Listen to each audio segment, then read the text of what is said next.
Hi friends, host Derek here. I was talking with friends here. Take two on this one. Read the story.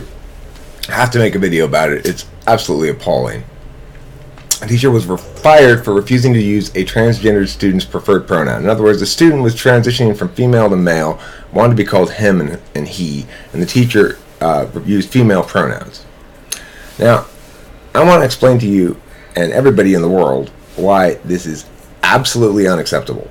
That it is never okay for a person to insist that another person use certain pronouns. First, let's draw the distinction between a name and a pronoun. I had a tech guy working for me who was transgender for quite a long time, and his name was Tiffany. Now, I called him Tiffany and referred to him as Tiffany. He said, "This is my preferred name. I prefer to be called Tiffany." So, of course, I'm going to respect that. It's only common courtesy to use the name that people want to be called.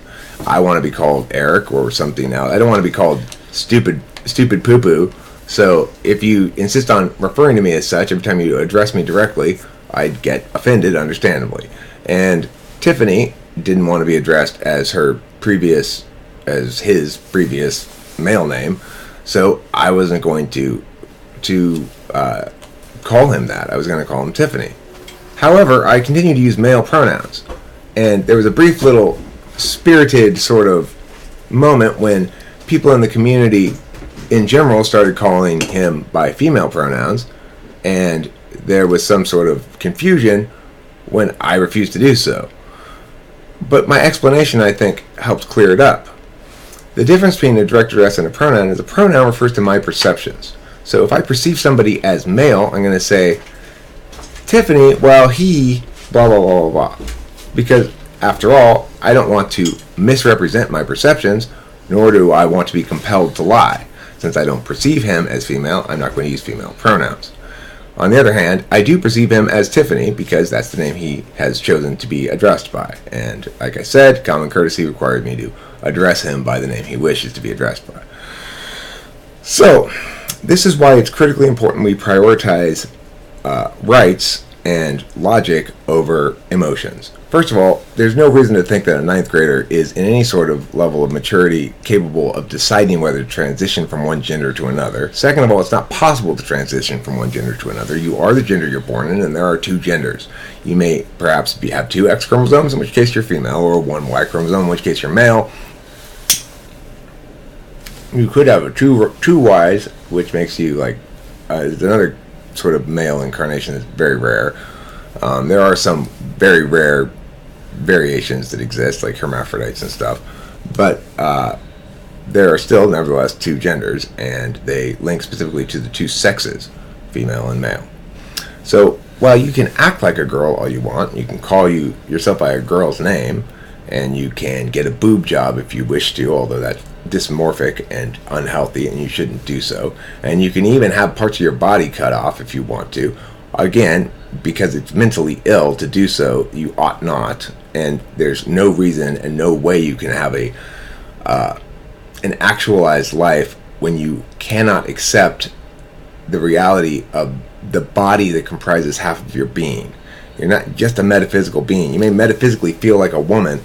That doesn't mean you should physically change your body, because you are your body as well as your identity that's your conceptual identity. Additionally, people change over time.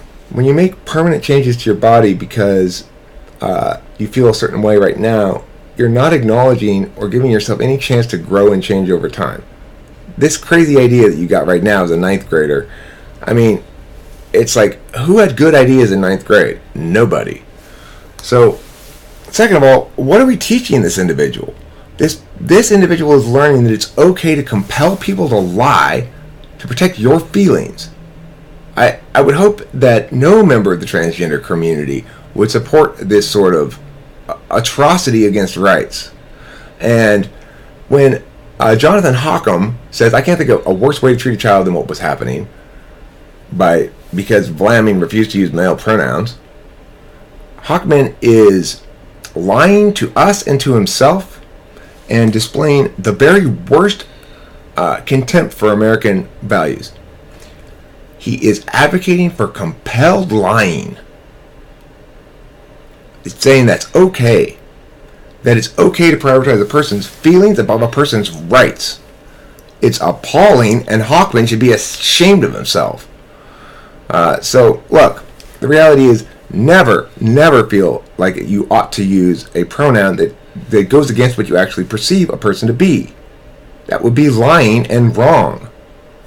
So, yeah, transgenderism is insane.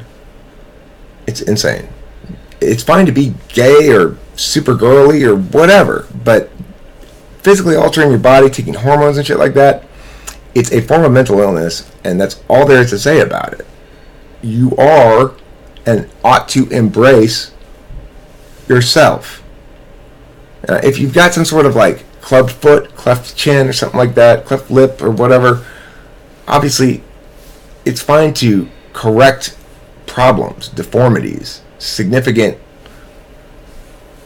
malformations of the standard human expression of physicality.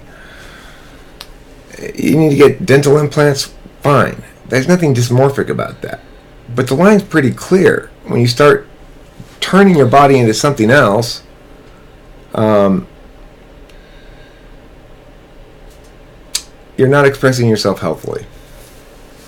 And there will never come a day when I am compelled to use pronouns that don't reflect my accurate perception on things. Thanks for watching. Don't forget to eat plenty of cheese. And if you feel like you may want a transgender or whatever, just act super girly or act super male or whatever. Don't get surgery and hormones and shit. It's insane.